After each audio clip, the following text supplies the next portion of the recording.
Hello and welcome. I am Matt Roddy, and this is the Greater Prescott podcast, where we talk about, you guessed it, all things Greater Prescott.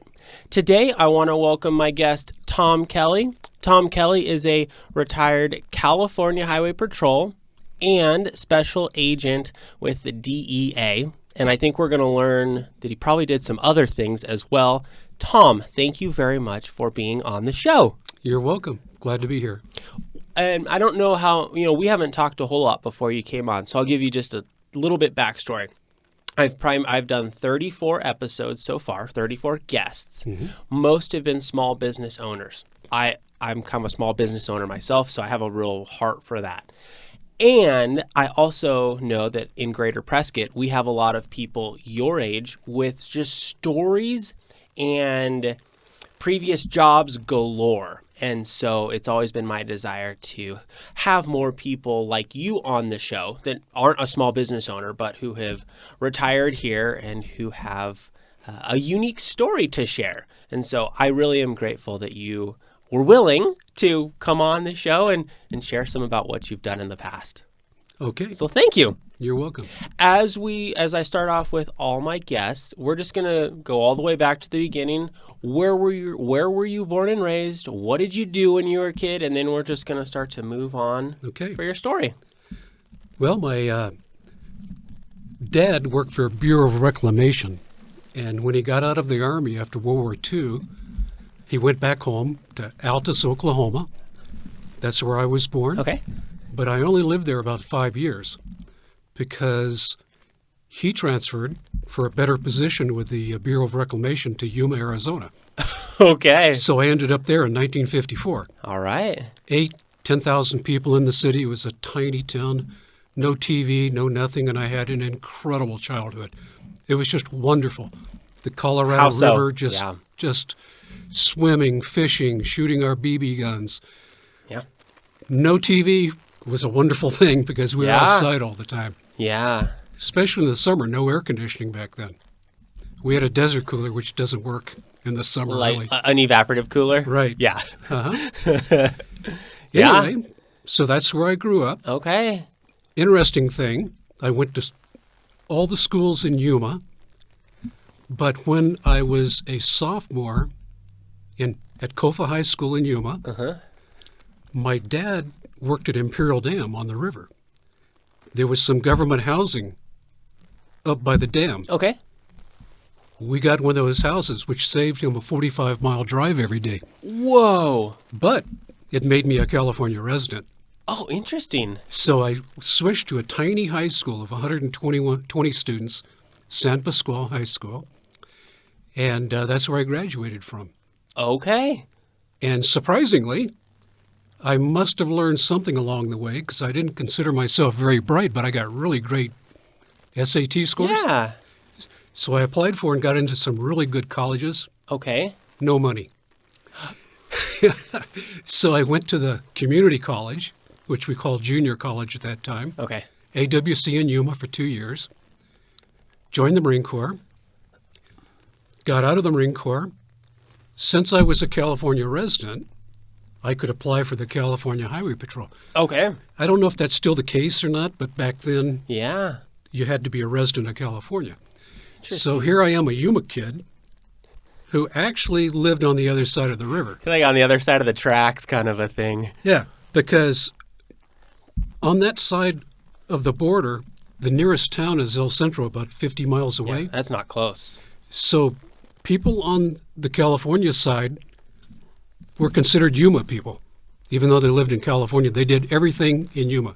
Shopped, entertainment, you name it. That's where they went. That's where they went. Makes sense. So there was no stigma about being from California. Gotcha. That was for sure. Yeah. Anyway, got out of the Marine Corps, applied for the California Highway Patrol. How many years did you do in the Marine Corps? With the inactive time, you had to do a whole 6. Okay. So I did the whole time, 6 years. Did you travel while in the military? I went to Camp Lejeune, North Carolina, after boot camp and training and school. And then they sent me to Kaneohe Bay in Hawaii, which was incredible. Now, I joined in 1967. Okay. And the interesting thing is everybody went to Vietnam. nobody could type because you didn't have computers Yeah. back then. Just, if the girls wanted to be secretaries, they took typing classes. Yeah. Well, I took typing. Okay. So I was one of the very few people in the Marine Corps that could type. There just weren't very many. Yeah. So I ended up in the office Yeah. doing paperwork Mm-hmm. and didn't go to Vietnam, which was like shocking. Yeah. Everybody went to Vietnam. Right. Is that something you wish do you look back and think, I wish I would have gone, I'm glad I didn't go? I mean, hindsight's always 20/20. I fully expected to go, and I would have been happy to go. And a little disappointed because everybody I knew went, but they all going. told me I didn't miss anything. Yeah. So Wow. I get out of the Marine Corps. I take the testing for the Highway Patrol. Thousands of applicants. I never expected to get hired because they're only hiring about 200. Got hired. All right. January of 1971, I went to the Highway Patrol Academy. And I was also in the National Guard. I did 30 years in the National Guard. Oh, my goodness. Retired as a lieutenant colonel. So I actually did 30 years of military service. Did you start that as soon as you finished in the Marine Corps? Or essentially when you came back to California? I had to complete the rest of my inactive Marine Corps time first Gotcha. Okay. before I could do that. But right after that? Yeah. Wow. And in the National Guard, I went a lot of places. I went to Bosnia, Croatia, Hungary, Really? Germany, Korea several times. It was a lot of travel. And it was a lot of fun. It really was. This is something that I know we'll get more into, but you're a world traveler. Oh, yeah. And upon our initial conversation, I just thought that was so fascinating. I lived and worked in 47 countries. 47 countries. 3 more for vacation only. Ireland, Israel, and Italy. Okay. But 47 actual for work. Okay. And anyway, so I got hired by the Highway Patrol, Mm-hmm. What year? 1971. Okay. Wonderful organization. Pay was good, benefits, retirement, equipment, people, training, second to none. Okay. The problem is, it wasn't a state police back then. It was a Highway Patrol. And I found out I just didn't like writing tickets. I just didn't Gotcha. like it. I just didn't, it wasn't for me. Yeah. And it took me 6 years, Okay. and there was a big hiring freeze on. So I put in for the Border Patrol, Immigration Service, got hired, and then from there I transferred over to D.E.A., Okay. which turned out to be fantastic. That was just an incredible career. Okay. So my first duty station was San Francisco, 1983, and the work was just fabulous. It was just so interesting. While I was there, I got sent to the Bahamas for 60 days, flew helicopter missions with the Air Force, intercepting boats and planes coming from Colombia. Okay. So, and I love the Bahamas. It was wonderful. I would imagine. And it was a good assignment in San Francisco. But in 1985, Kiki Camarena, the DEA agent, was kidnapped, Okay. tortured, and murdered in Mexico. So they created a big task force. I got sent to San Diego, TDY, for 90 days. There was only one other DEA agent working there on this case. He and I just hit it off and worked really well together. So my 90 days were up. They kept extending me 1 month at a time. I lived in a hotel for 13 months. Oh, wow. Yeah, finally somebody in Washington had an epiphany and they said, let's transfer this guy to San Diego. Let's move this guy down. So they PCS'd me to San Diego, which made my wife very happy because she loved San Diego, especially back in the 80s. Not quite as nice now as it was then, I bet. but it was just wonderful in San Yeah. Diego. And we worked on this for 5 years. I worked on Operation Leyenda, which means legend. Leyenda means legend in Spanish. Okay. And we just made incredible progress. My partner, Dave Gaucher, didn't like to travel. I did. Almost every week I was flying to Tucson or Miami or Albuquerque, New York, here, there, almost every single week. Yeah. It was unbelievable.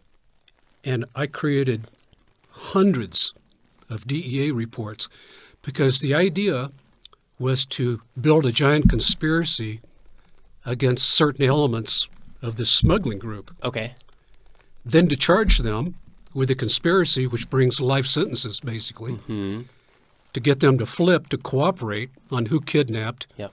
and murdered Kiki Camarena. That was the Okay. whole idea behind the San Diego, the thrust of the case. Yeah. Guadalajara had a different idea. L.A. had a different idea. They had a little task force in Washington, D.C. Everybody was doing something different. But ours was to build a case on Rafael Caro Quintero and Jose Contreras Suvias, his underling Rene Verdugo, who just got out of prison, by the way. Wow. An old man, I'd imagine. Yeah, Donald Walters, the head smuggler. So we put together in 5 years a giant conspiracy that indicted like 25, 30 people. We won the cases. Everybody got anywhere from, the underlings might have got a year in jail to life sentences Okay. for the principals. And we seized probably, because I don't really remember, Yeah. $30 million Okay. in assets. Yeah. One time we served search warrants on about 4 different banks. The bank I went to had $300,000 in a safety deposit box. Okay. It had been there so long, the rubber bands just fell Yeah. apart with the money. Yep. It was designed to pay attorneys in case any of their people were Yeah. cut. Absolutely. So 3 of the banks had large amounts of money. One bank had this gun in it that I'd be happy to show you. Yeah. Bring the picture up. We took photos of this. Here, I'll hold it while you. All right. This 45 is a commemorative World War II. It has 1,056 diamonds in it. It has a half pound of gold in each grip, or cacha, as they say in Mexico. It says Rafael Caro Quintero and the initials there. In 1985 or 6 or whenever we seized it, it was valued at $91,000. So I would say it's a couple $100,000 now. Absolutely. Beautiful weapon, but It is a beautiful weapon. it shows the decadence and evil of drug trafficking. Yeah. That with people starving in the world, this is what you spend your money on. Yep. Yeah. And this is only one. He apparently had more of these. I'm sure.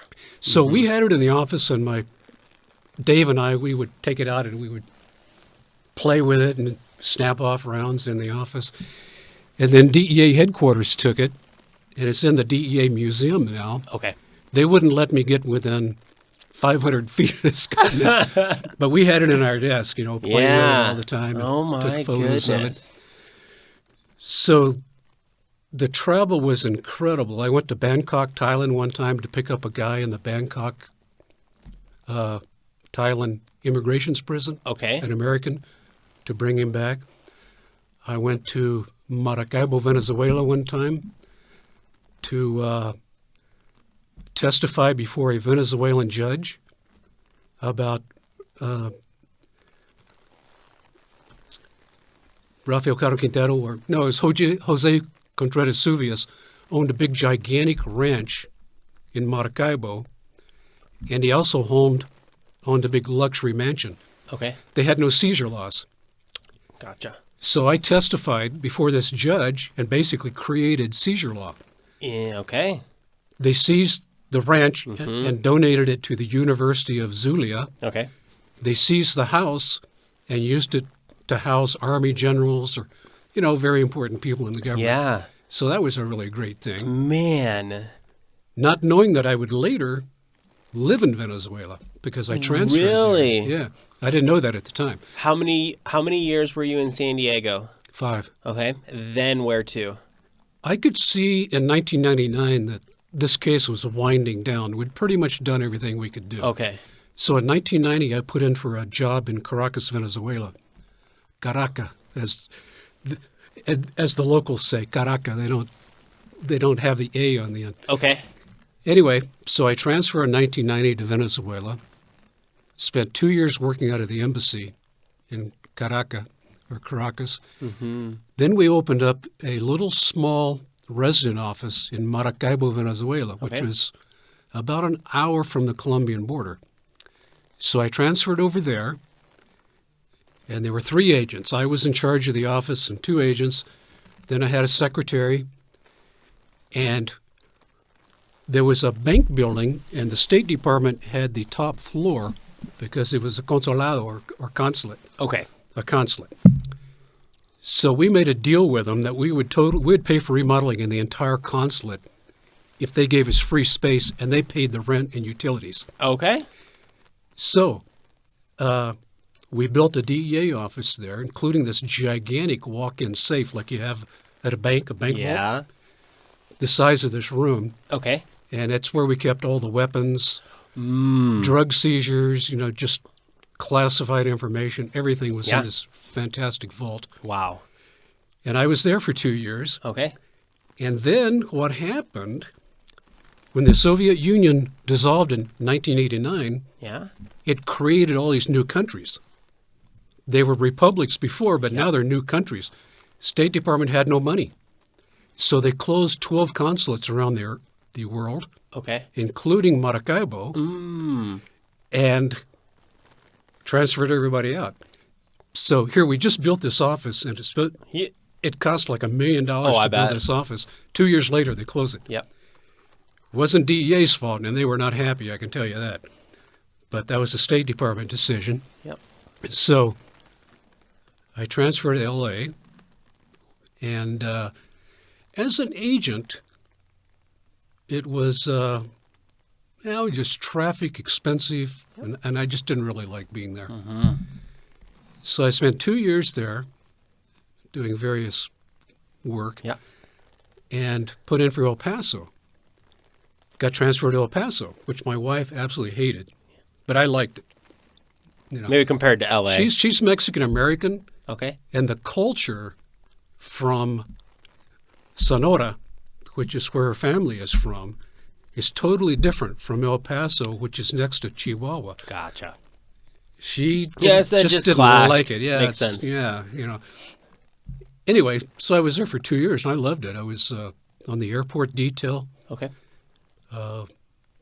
We would get seizures, money. We would seize money, but also drugs. One time we got a van loaded with like 300 kilos of marijuana. I'm sorry, cocaine. And this was on an airplane? The van was on an airplane? No. Oh, gotcha. He was driving it. Okay. We seized it, but the airport detail was in charge of it. Okay. So he was supposed to drive it to a farm in Michigan, right next to one of the Great Lakes. Okay. So usually what happens is they don't want to flip or they don't want to cooperate. They don't show up, and then it kills the whole thing. Well, this guy agreed to cooperate after a couple days. Okay. So I forget the Air Force jet, but it's the equivalent of the 747 that the nose... The front will pop up so they can load it. So we drove the van on there, and I took 2 El Paso PD officers with me. We flew to Michigan and landed there. They met us, and we set the thing up. The guy drove there. Big raid, helicopters. The local, they'd never seen anything like that. Of course not. Not anything like that. They get a kilo here and there. Turned out to be an incredible seizure. Okay. The locals are like ecstatic. I mean, it was like they seized the farm. They arrested, I forget how many people, but I do recall there was a representative from Mexico that represented the drug traffickers and a representative local that represented the traffickers that were receiving it. Okay. So everybody got arrested. Yeah. Ranch seized, and that was a substantial, important case. Another time we got, I don't remember how many hundreds of kilos of marijuana. So we put it on a DEA jet. Okay. And I took it to Atlanta, Georgia. Delivered it to a house. People came to pick it up. Everybody got arrested and the house got seized. So these controlled deliveries were very interesting. Wow. Probably the best one that I skipped over was when I was in San Francisco. These are all the best, Tom. These are you're a movie right now of just yeah. My problem is I get bored very easily. I Okay. could not do a normal job. I could not work in a factory. I have to have stimulation. I was going I to have to be ask you stimulated. about that as we. That's the only thing that works for me is stimulation. Okay. So I was again at the airport detail in San Francisco. Mm-hmm. But it wasn't like El Paso. We would, on a weekly basis, seize like $300,000 in cash. Okay. They would bring the drugs in and fly the money out of the airport. Mm-hmm. And the biggest seizure was $1 million in cash we got. Okay. Generally, it was $300,000. How do you find the cash? There's a variety of ways. Okay. You have things to look for. Okay. Did they pay cash for their plane ticket? Gotcha. Are these people typically carrying it on them or in a bag, or do they The check bag, it? luggage. Okay. Check it in their luggage. They don't have back then they didn't have the x-rays and everything they use Gotcha. now. Okay.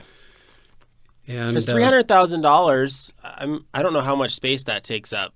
I didn't think it actually I didn't takes think up- I'd have this conversation on my podcast, but Well, as I think about it, it's a takes lot of up- cash. It is, but it's always $100 bills, Okay. always. And we got jaded. Yeah. I remember one time we got like a $50,000 seizure. It was like, Yep. and we didn't have money counting machines. Oh gosh. So like four of us would sit around and you would count. Then you would pass the pile to the next guy, and it went Yeah. around. Invariably, You'd all have a different number. It was a different number. Of course. So we'd have to count the cash like 3 times before you got the right amount. Anyway, That is hilarious. we got a suitcase with a false bottom that had pure white heroin, Okay. considerably more valuable than The cash. black heroin, or Oh, brown heroin out of okay. Mexico. And it was worth, they estimated when it was cut on the street, it would be worth $100 million or something. Okay. A guy from Nepal. So he flipped. I took him for a controlled delivery to New York. So we flew to New York, and we're in a really fancy hotel, a nice hotel. And so we're up in the room. 3 guys show up, and they come in. We bust in. We don't know if they're armed or not. Of course not. So we bust in with guns drawn, drop to the ground, get on there. One guy ran into the bathroom, dropped his pants, and sat on the toilet. Now explain that. I don't know what was going through his head. I guess he thought he was going to claim he was already there, Oh god. and he was sitting on the toilet. I don't know. But we arrested 3 people. They were here in the States for flight school. Okay. Then down in the lobby, we arrested the rest. So it was a big case. Yeah. So It's fascinating how these cases, when one begins, it almost just starts another, which starts It another, does. and It it's snowballs. just a snowball, Yeah. and it goes on and it goes everywhere. yeah. Holy cow! So they put all the guys, including my informant, in jail. I fly back to San Francisco with a suitcase of heroin. So I put it in evidence. About a year later, maybe a little less, I get a call that I have to go to court. It's going to trial. So I go check out this big suitcase of heroin and get on the plane, fly to New York City, get off at, I forget, they have 2 airports, LaGuardia and the other. I don't JFK. remember. I must have been at JFK. It was the one that was far away from Manhattan, so it had to be JFK, I think. Anyway, so I got all this heroin, and those times we still carried a revolver, so I had a Okay. 6-shot revolver, and that was it. And $100 million worth of heroin. And I'm thinking, I really should get a taxi. I mean, this is kind of risky, but I thought, I know DEA. I'll try to voucher a $50, and they're not going to pay for it. So I saw a bus. It said, bus to Manhattan, and I thought, take the bus. Perfect. So I pay the fee, I get on the bus. He takes me like 2 miles and drops me at the metro or Oh, gosh. train or whatever they call Yeah. it. And I said, I thought we were going to Manhattan. He says, no, this is the bus that goes to the train that goes to Manhattan. Right. The bus is the typical New York where it's total graffiti. Train was total graffiti. Yeah. So I get on here and I got all these unsavory characters and I got my gun like this because they would kill me for $100 worth of heroin. Right. So we get off. I get into Manhattan. I get off at the wrong stop. Well, it's a raised platform, and they got police officers on each end. So I get off, and I tell the guy, I got off on the wrong place. He says, you should have got off on the last stop. So he signals the other police officer. He lets me go over the track, get on the train, go back to the right place, go to the U.S. Attorney's Office. They put it in their evidence. I thought, Finally. You know. That's stimulation right there, Tom. Oh, it is. So the case went well. Everybody got convicted. I leave. Fortunately, I didn't have to take the drugs back. So I go back to San Francisco. So these controlled deliveries were really a lot of fun. Very complicated, very difficult, but incredible fun. Just really a lot of fun.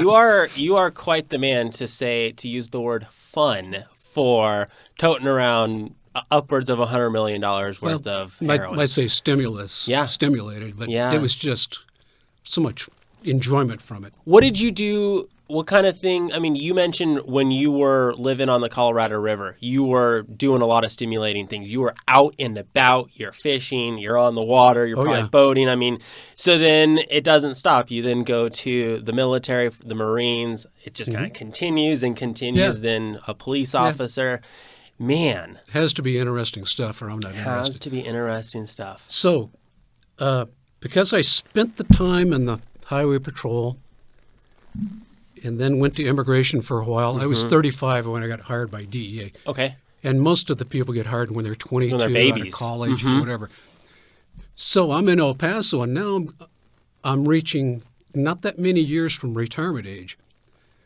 So I think to myself, gee, it's all this stuff is fun when you're young, but when you get older, it's not so much fun.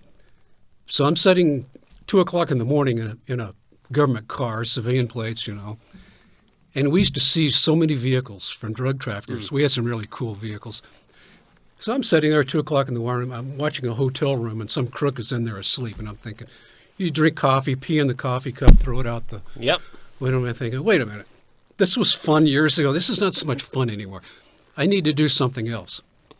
So I said polygraph is a great idea because we polygraph not only pre-employment, but we polygraph informants, asset seizures. We do all kinds of polygraphs from specific issue to pre-employment.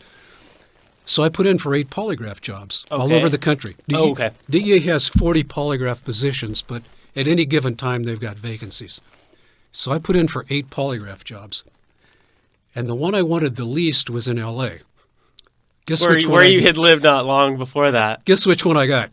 Okay. L.A. Back to Los Angeles. Back to Los Angeles. However, what I didn't realize was, as opposed to a regular special agent that's doing drug cases, the polygraph examiner has a different deal. Okay.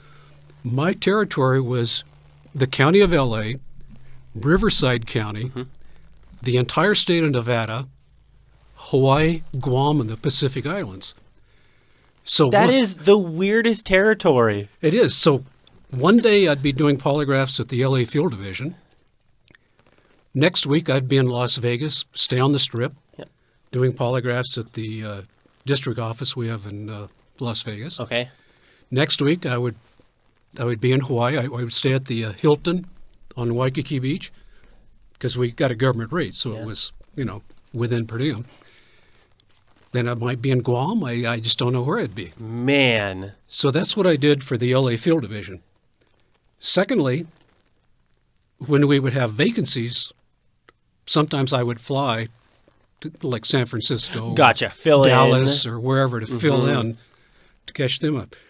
Third thing I did was there's 26 countries in the world, that figure might have changed now, who have drug control agencies. but they're third world countries. Of course. They don't have the resources or the They would expertise. provide their own weapons, but we would do all the training and give them support. Gotcha. And but the deal was they had to go through oral interview, drug testing, take a polygraph with a background initially, and then every couple years they had to do a recertification polygraph. Okay. So generally we would take 8 people, and they were 2-week trips. And again, I like to travel. I can tell. Some people didn't. So whenever I volunteered to go somewhere, I almost always got it. So I was in Bogota a couple times. I went back to Venezuela Nice. one time for 2 weeks to Caracas. I was in Mexico. I was in Pakistan twice. I went to Haiti one time, Okay. which was not the best place, but I went to Thailand several times, to Wow. Chiang Mai and also Bangkok. I went to Brazil. I went to numerous of these 26 Yes. countries. I went to multiple trips, and that was a lot of very interesting. Man, oh man. From a civilian point of view, they would probably think, oh, being a polygraph's not that interesting. But actually doing it was very interesting. It was a lot of fun. One thing I noticed around the world, the countries, you can get things cheaper than you can here. Yeah. So when I was in Bangkok, I would get all my clothes tailor-made inexpensively. Right. When I was in Brazil, I bought a big giant amethyst for my wife. When I was in Bogota, I would buy gold and also emeralds. So all these countries I Man. went to, Yeah. I would find out what the local product is Yep. that's cheaper than the States, so I Yeah. would buy stuff. Real quick, you mentioned a wife. Are you still married? Oh, yeah.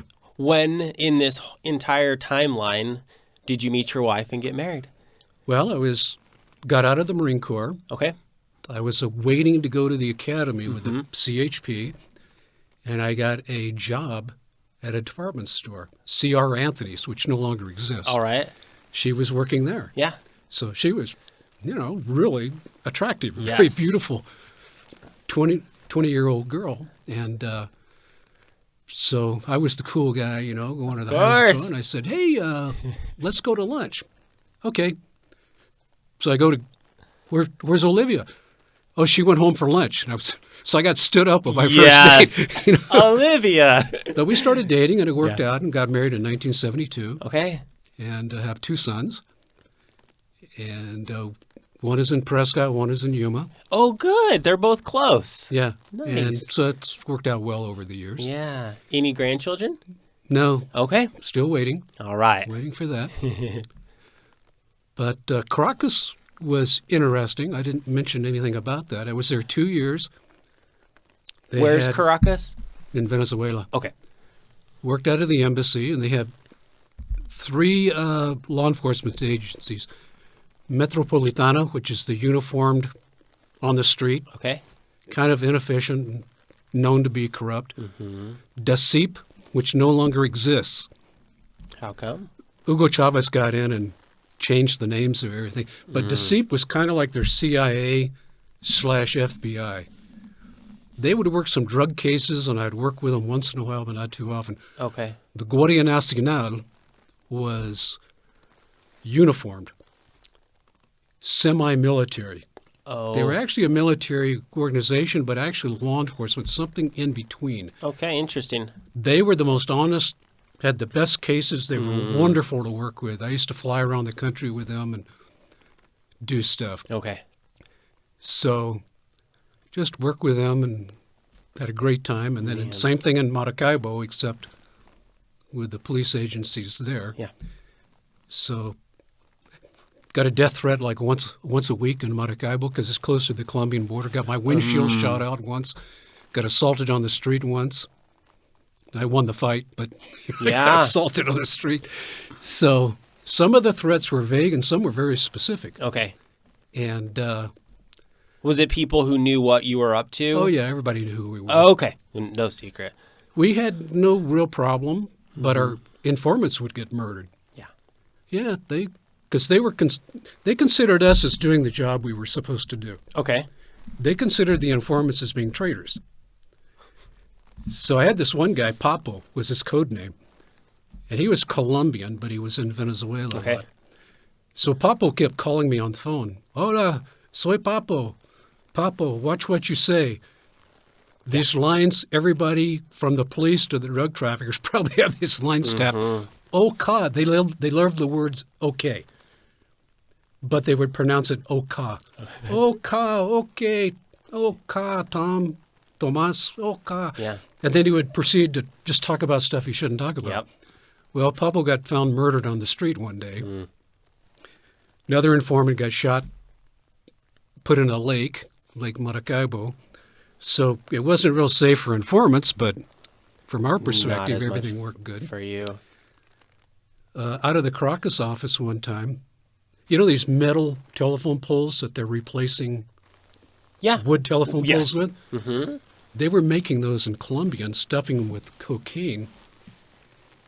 And we had an informant that was cooperating with one of the other DEA agents. Okay. And they did a seizure, 20 tons of cocaine. After that, the police found 12 bodies in shallow graves. All the workers were killed. They didn't know who the informant was. Of course not. They just killed everybody. Of course. Unfortunately for them, they didn't get the informant. These were all innocent guys. They were, Man. But that's the way it was, especially in Colombia. It's. Anyway, so I retired in 2002. Okay. Because of my polygraph experience, I continued to work in polygraph. I had a contract with one of the national security agencies, and I did kind of top secret. Okay. I had a top secret clearance my whole career, so that was attractive to them. Makes so sense. I did exams to help them catch up on the. Then I worked for the UN in Kyrgyzstan. Okay. Not Kurdistan in northern Iraq, but Kyrgyzstan. It's a tiny country on the border of China. Okay. The next country is Kazakhstan, and the next one is Russia. Okay. So I went there 5 times for extended periods working for the UN. And they created a drug control agency of 200 people. So I did polygraphs on them, and I got their several people went to polygraph school, and then I got them, I did their break-in for them. Then I didn't have to go back anymore, but I worked for them. Worked for Phoenix PD for a while. No kidding. Polygraph stuff? Yeah. Okay. But it was as a contractor because they were shorthanded. Yeah. And is that all pre-employment stuff? For me, it was. Okay. Because they were the full-time people. They did the specific issue for child abuse, rape, murder, whatever. Then I worked for other police departments and did different things. Okay. Then I started a polygraph school in California in 2004. Okay. And trained a lot of law enforcement and civilians. A good friend of mine who I met in Mexico City, well, that's one thing. We made some money, or I did, from schools in California, but you made your most money on satellite courses. Makes sense. I did probably 20 satellite courses in Bogota, Medellin, Colombia, Bangladesh. Were those Tanzania, countries Africa. were using your training? Yeah. Okay. I would train local police and military. All right. Tanzania and Africa, Quito, Ecuador, I did 2 classes. Guayaquil, Ecuador, I did 2 classes. Did one in Madrid, Spain. Okay. I did like 20 satellite schools. Yep. 2005, I met a good friend for the first time. I needed instructors because we were training the Mexican National Police in polygraph. So he came down, and we did all this training in Mexico City. I was there like 6 months total. Then he moved to Medellin, Colombia. He met a girl. She would work for the National Police, and they got married. Okay. He lived there 12 years, speaks fluent Spanish. Yeah. We decided to open a polygraph school in Medellin. Okay. So I think it was 2008, we opened a school there, ran a lot of classes, and then I sold my half to him. Okay. And he still has it down there. Nice. And but I sold my school in California a couple years ago. Okay. And so the retirement years are actually just as much fun as what I did on the job. Interesting. Yeah, so it's been you're not going to get rich working for the government, but the pay was pretty good. The benefits and the retirement, but the experience and the Oh my goodness. you could work in a factory and make a great salary for 40 years, but not really enjoy it. Not But experience life. Like, I just had an incredible time. From how many years old are you now? 73, Okay. flying in helicopters and D.E.A. jets and military aircraft and Oh. going on chases and Yeah. with the local police. And I'll tell you one thing, they sure do things differently in foreign countries. It's not like it is. It's Not surprising. no. Oh man. So just an incredible time, Yeah. wonderful careers, multiple careers. Yeah. I don't think I can count them all on two hands. Man, you've done so many different things and had so many unique experiences. Yeah. Wow. And I still may go back. I don't know. My friend wants me to go to Peru with him. Okay. And I said, if you have a satellite class there, I'll be glad to go down there. I spent 2 weeks in Lima, Peru one time with D.E.A. And I was in Ghana in West Africa once for 2 weeks. But there's been a lot of places. I've got so many various microorganisms in my gut. I bet. I could eat anything and I don't get sick. That is amazing. Actually, yeah. So, what's some of your favorite food from around the world? Well, my wife is like an incredible cook of Mexican food. Okay. Better than you get in a restaurant. And she cooks things you don't get in a restaurant and you don't see in a restaurant generally, like pozole and things like that. Then my mother, being from Oklahoma, she taught my wife how to do the Oklahoma food. Okay, which is Pot roast, mashed potatoes, roast gravy, homemade biscuits, all the Man. vegetables, or fried chicken, mashed potatoes with a white chicken gravy and all that. oh yeah. So she's like an incredible Okay. And her name's Olivia. cook. Olivia. Good job to learn all that, Olivia. I remember in Mexico City one time, they have very regional cooking. Okay. So one of the supervisors from the National Police took us to this Oaxacan restaurant from the state of Oaxaca. So we're served an appetizer, and it's fried crickets. So everybody, I thought, well, might as well. You're there. So I got a handful and chewed them up, and it tasted kind of nutty. But then you had to spit the legs out because it felt like you had little sticks in Yeah. your mouth. So we ate that. And so foods around the world are very different and Man. exotic. And Yeah. Yeah. The first time I met you, I shared, when I had learned how much traveling you had done, I shared something like, I would love to travel around the world, not because, or for the experiences, for exactly like what you're saying, to be able to see and experience all these different cultures. Yeah.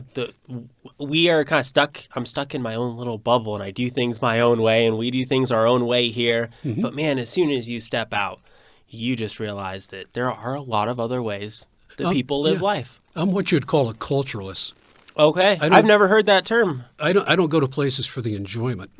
I go for the culture. Every place in the world has unique things about it.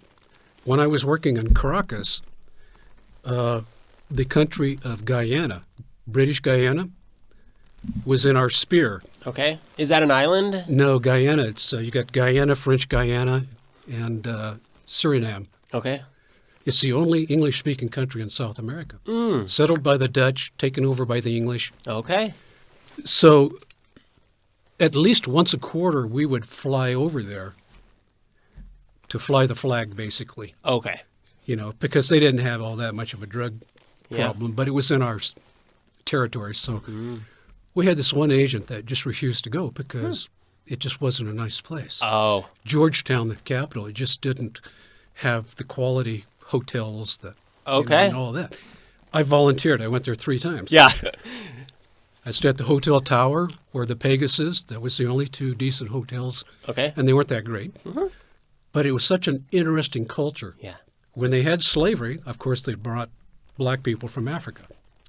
When they ended slavery, they brought indentured servants from India. Okay. So about 48% of the people are black from Africa originally. About 48% are Indians from India. Okay. And about 4% are other, Native Okay. American, Wow. Anglo, whatever. It's such an interesting That is. mix. Most of the businesses are owned by Indians, and most Okay. of the government is run by African Americans. Okay. So it's very interesting. And so what do you buy in Guyana? Well, they make the most incredible wine. Rum, if you want some rum. But other than that, the Dutch were litter bugs, and also the English. All the bottles were hand blown.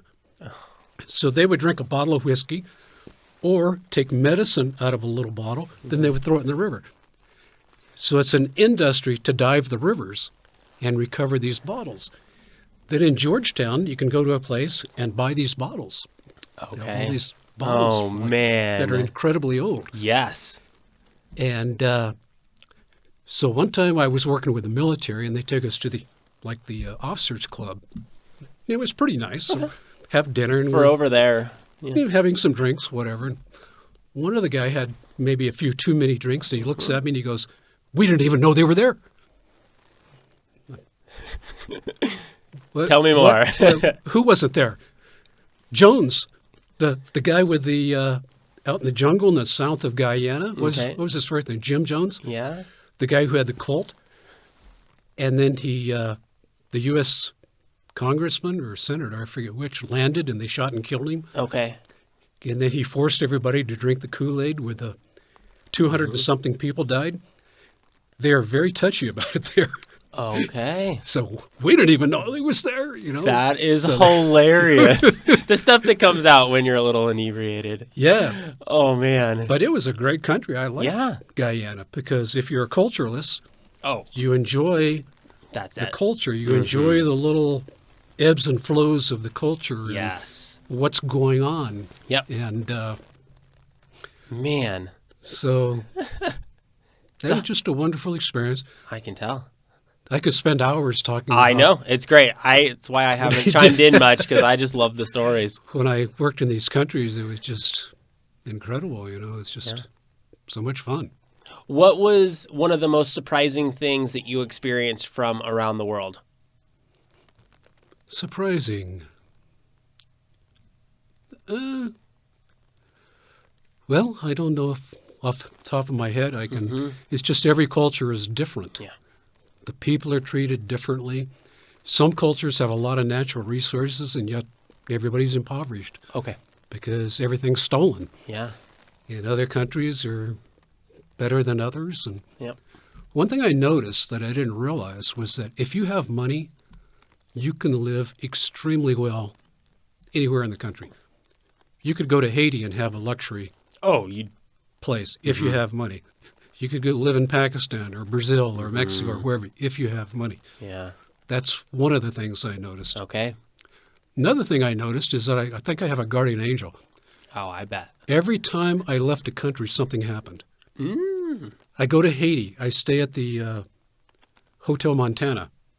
Very nice hotel. It's like 3 floors, I think. It might have been 4. I don't remember. Thing I remember about it, you know, here when you have an antique, it's usually from the 19th century. They had 18th century antiques lining the hallways of the Hotel It's like Montana. a museum. It was this incredible furniture. Well, I leave. A few years later, they have that earthquake.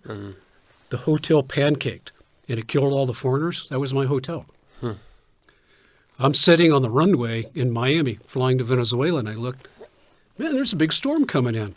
Soon as I leave, that was the Hurricane Andrew that wiped out the Air Force Base and all of Florida. Wow. I go to Islamabad, Pakistan. I stay at the Marriott. I leave. Then the terrorists blow the hotel up, and I'm looking at the TV, and I could tell my room was blown up. Yeah. I'm in Quito, Ecuador. I'm on like the 6th floor of the Hilton, and I'm thinking, man, it looks like a volcano is erupting.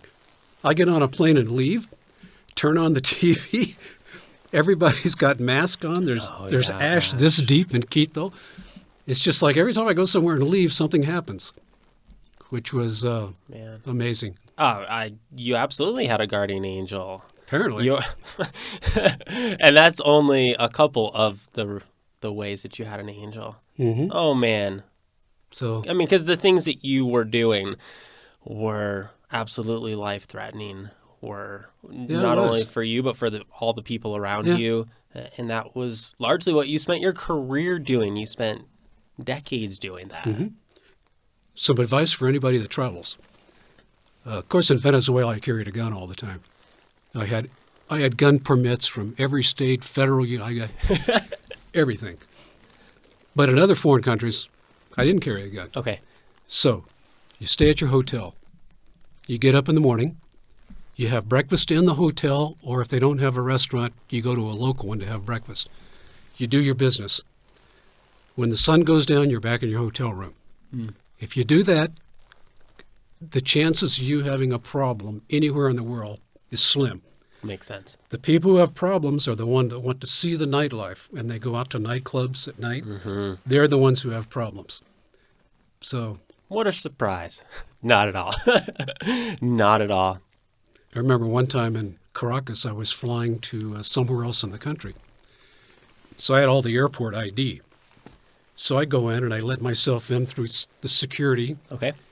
And I go around the back way, and I go to my gate because I'm carrying a gun. Yep. A Glock. I always carried a Glock. And so I get on the plane. A Guardia Nacional guy gets on, and he's in uniform, and he's carrying a sidearm. The pilot refused to take off. He would not take off until the guy brought him the gun to keep in the cabin. Okay. Well, the Guardia Nacional guy wouldn't give it up. So this was a standoff for like half an hour. Finally, after 30 minutes, the Guardia Nacional guy said, okay. He goes and gives the pilot the gun, and everybody claps. Oh, yeah.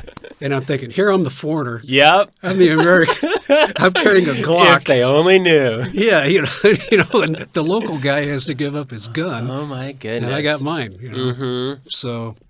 Yeah. Amazing times. Amazing times. How did Olivia do throughout your career? I think about my wife and imagine yours. She's in a fairly challenging position in terms of you being away for a bit. Yeah. And I don't know how much she knew about your job, but traveling. She knew enough to know that you were in probably going to be in some sticky situations. And like a lot of things in life, you don't know what you don't know, and it's just how you live life. So I'm just curious. I didn't tell her anything I was doing, so she knew I was traveling. There was one time she was really worried. It's a very interesting story. So I'm in San Diego, and we get a call. Comandante Falcon, who was in charge of the national police at that time in Mexico City, had been receiving some death threats from the Arellano Felix brothers, who were really big traffickers. At that time, they were in charge of the Tijuana area. Then they went national and were in charge of the entire drug traffic in Mexico. Okay. Then they ended up dead, in prison, whatever, and somebody else took over. But at that time, they were in charge of Tijuana only. So Comandante Falcon wants to send a couple plane loads of federales to San Diego. So we made a deal. And Dave Gaucher, my partner, and I, we got 8 rental cars, and there were 8 DEA agents driving them. Okay. Along with some other DEA agents in the cars. And so we went to Brown Field, which is a little airfield right on this side of the border, south of San Diego. 2 big planes come in, land. There's like 20, 24 guys get off. They're all carrying AK-47s. They're looking around and they say, where are we? They didn't even tell them where they were going. Oh. They flew out of Mexico City, and they said, you're in San Diego, California. And they go, what? Yeah. So they all get in formation like military. So we put them in the cars, and we take them to National City, where we had motels set up. Okay. Put them all in these motels.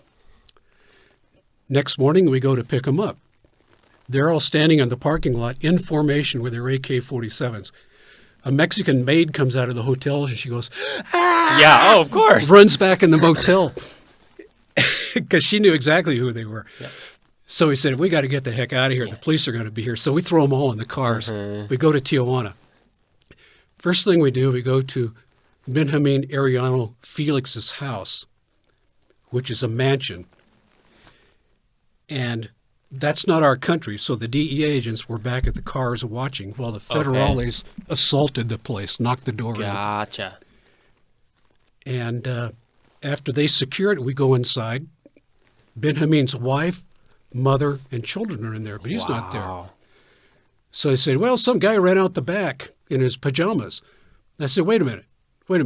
We just did a raid on this house, and you didn't have anybody in the back? No? Oh, my God. So he's in his pajamas, and he makes it down there. Okay. So we're back at the cars, and they don't think anybody speaks Spanish, of course. So one guy comes out carrying 2 AK-47s. One is engraved, really a nice AK-47. It's why do you have 2? Yep. Oh, I always carry 2 AK-47s. And I said, no, everybody only had 1. How come you have 2? Another guy comes out and he's patting his pockets like this. He says, man, those people had a lot of money. And the other guys are saying, shh, Yeah. don't say anything. Okay, so we load up in the cars. Go to the next place, one of his underlings, and it's a duplex, 2 identical duplex. So we're watching. They hit the door on the one on the left. They go inside, and I hear a woman screaming. And they drag this guy out. All he's got on is a pair of pants, no shoes, no shirt, throw him down on the ground, and they got the AK-47s on his head. And all of a sudden they go to the one on the right and knock that door down. And I said, what just happened? And one of the guys says, I think they got the wrong place. Okay. Yep. Then we go to they arrest him and take him wherever they took him. So we go to the third place, knock that door in. All right, we're finished. We declare victory and go have lunch. Okay. Go back to San Diego. And at that time, you didn't have Walmart and all these fancy department stores and everything in Mexico. They just had local stuff. So we took them to Horton Plaza for like a several-hour shopping trip, this big mall. That's a beautiful mall. Oh, it is. They bought thousands of dollars worth of stuff, loaded it all on the plane. And see you later. They go back to Mexico City. Then Comandante Falcon is assassinated. They said he committed suicide, but I don't think so. Then the Arellano Felix brothers, there were 3 of them, they go nationwide, and they took over drug trafficking in all of Mexico. So that was another one of our little interesting stories that very stimulating. You have a great story to tell after, but it was kind of like... Oh, man. Anyway, my wife Olivia and Dave's wife were like frantic. They were worried. Yeah. In Mexico, how unsafe it is. Where are they? And we're drinking a beer and having... Yeah, right. That's after the big raids, the big incredible raids. It's just another morning. Oh, yeah, man. It was so interesting, and so much fun. So much. It's hilarious you still use that fun word. I'm glad. I am grateful for people like you who are willing to do that sort of job because it takes a lot. And there aren't a whole lot of people who not only are willing, but who are able at the same time. So thank you for your service. You're welcome. Man. Yeah. Fast forward, what brought you to Greater Prescott? Well, we're from Yuma, and my wife was having some heart problems. And it's really hot in Yuma in the summer. It's a fantastic climate 8 months out of the year, but in the summer it's just too hot. Yeah. And about 4 years ago, she announced to me one day we were moving to Prescott. Well, we'd built our retirement home. We had an incredible house. Just had a wonderful custom-built home on like 3/4 of an acre on kind of a hill overlooking the Yuma Valley. They have $3 billion agriculture in Yuma. In the winter months, Yuma grows 90% of the nation's winter vegetables. Okay. So interesting. And they get 3 crops a year. Very few places in the world Wow. Get that. In the summer, they grow cotton, alfalfa, seeds, like the seeds you buy in the grocery store for to plant in your garden, seeds like that. And anyway, so when it was green, it was just an incredible view. Yeah. And I said, I really don't want to leave you, but happy wife, happy life. You know, you heard that saying before? So, Of course. So here we are, bought a nice house here. Yeah. And I go back to Yuma on a regular basis. Oh, really? I mean, you have a lot of connections there, a lot of... Yeah, maybe my son's there. True. Friends, family. Okay. Yeah. All right. And have you acclimated to the climate here? Oh, yeah. Okay. Yeah. It's not that hard. I'm from. That bad of a climate, I came up from Phoenix, very similar climate to Yuma, and I'm actually surprised at how well I have acclimated to it. Mm-hmm. Yeah, I'm loving it. Mm-hmm. Mm-hmm. What do you like about this area? It's got some really nice restaurants. Mm-hmm. It's beautiful. It's not just the forest, but the rock formations. Yes.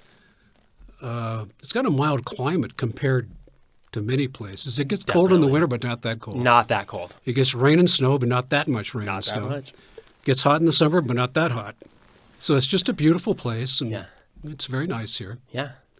All right. Mm-hmm. Do you have any regrets?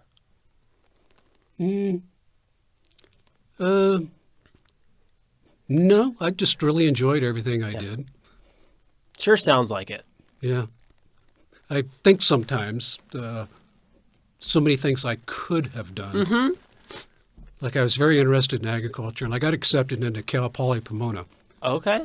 I could have gotten a degree in agriculture, and then between Salinas and Yuma, I could have had some really substantial job in the agriculture industry.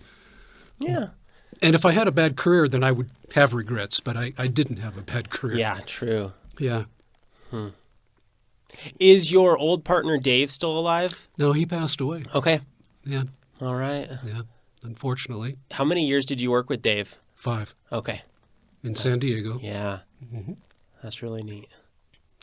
And the end result of that Operation Leander was that it was a real message. You don't kill a DEA agent or you're going to suffer, because DEA put so much money into that investigation. It was absolutely incredible.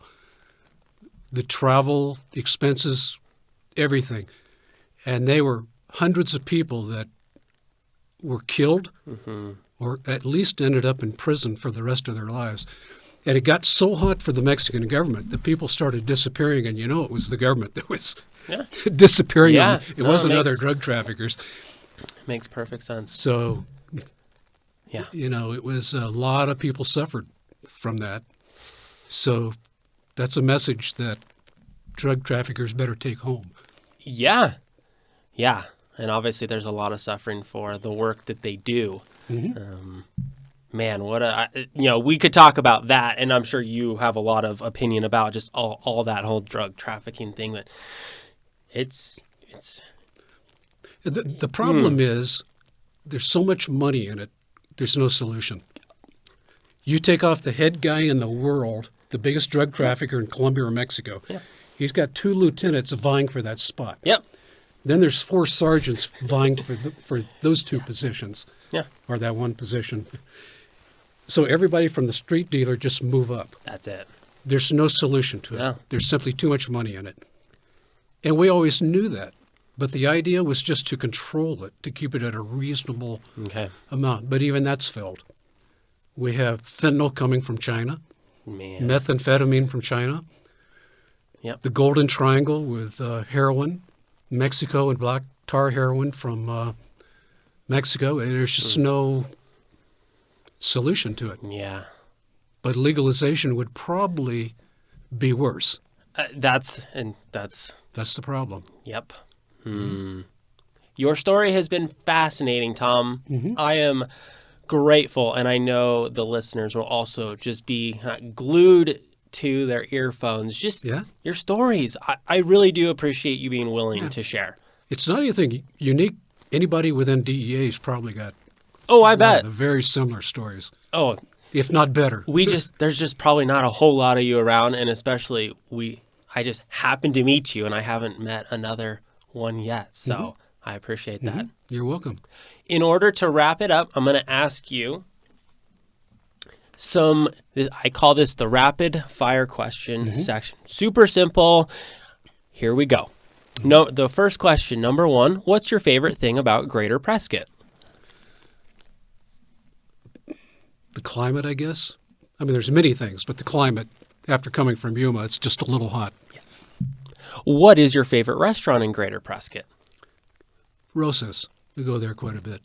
What is the number one thing on your Greater Prescott bucket list? My wife went to the deer farm that's in Williams, and also there's some lakes that I haven't hiked. Okay, good. Yeah. What is your favorite country that you've been to? You know, everyone has advantages and disadvantages, every single one. I think the most unique was Kyrgyzstan. Okay. That's the one near Asia? Yeah, I worked And in Russia? the UN. They're Central Asians, but they're on the Silk Route. So it was not uncommon to see a guy that was 6'5", but he was Asian, or a 6-foot female Asian with blue eyes. It was Wow. So there was a mixture there. Their language is Kyrgyz, which is related to Turkish language. Okay. And I don't know why. Huh. But the official language was Russian. So there weren't too many English speakers, but it was so unique, such a unique place. I enjoyed it. Exactly what you shared in terms of being a culturist. That's so fascinating how all that stuff just comes together. The capital is Bishkek, 80% Muslim, but they were really laid-back Muslims. They were just real easy to get along with. 20% Christian, no problem. Yeah.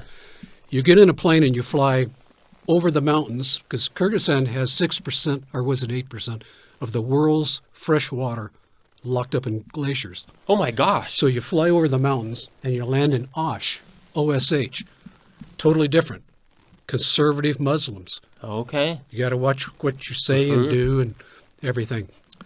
There's a small mountain there that the tradition says King Solomon visited. Okay. So it's kind of sacred. And it has these wonderful hiking trails that you hike up. And then there's this incredible natural cave. And they've paved it. And it's turned into a museum. They have all kinds of little stations that you stop off. Unfortunately, it's all in Russian. So you have to guess at what they're trying to tell you. Yeah. But then you finish the hike, and then you go down the other side of the hill. Very unique place. Very unique place. Did you learn any other languages? Spanish. Okay.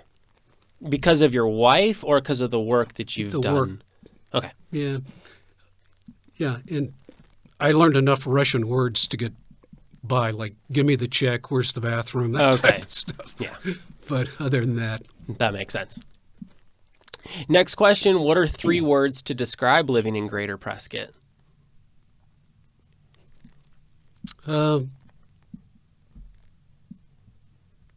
Content, beauty, safety. Yeah. It's just very pristine and nice here. Just very nice. Very nice. Many place. guests share that same sentiment when I ask them that question. I think you answered this earlier. If you weren't a special agent with the DEA, what would you have been doing?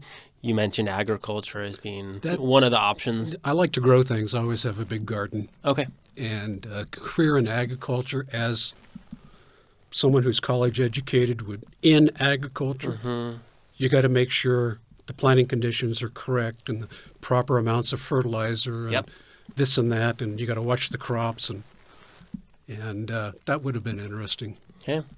Last question. What's your favorite summer activity in Greater Prescott? Gardening. Okay. Yeah. I walk a lot, but gardening is really good. Yeah.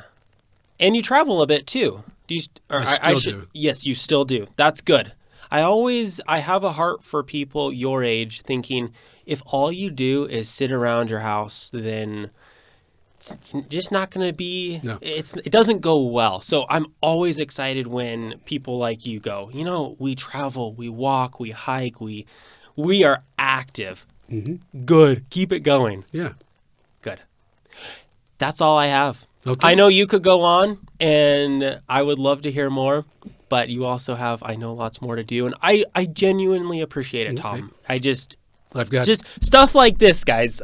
Stories that are really, it's stories that we read about or we watch on the big screen on movies. I feel like that's a lot of what I heard in your stories. Yeah, these are stories that people like me are so fascinated with, but actually to connect with someone who's done them and is just so unique. Yeah. I don't know that I'll ever meet someone like you again. It's just such a unique, almost a one-off type of position that you've had and lifestyle that you've lived. Yeah.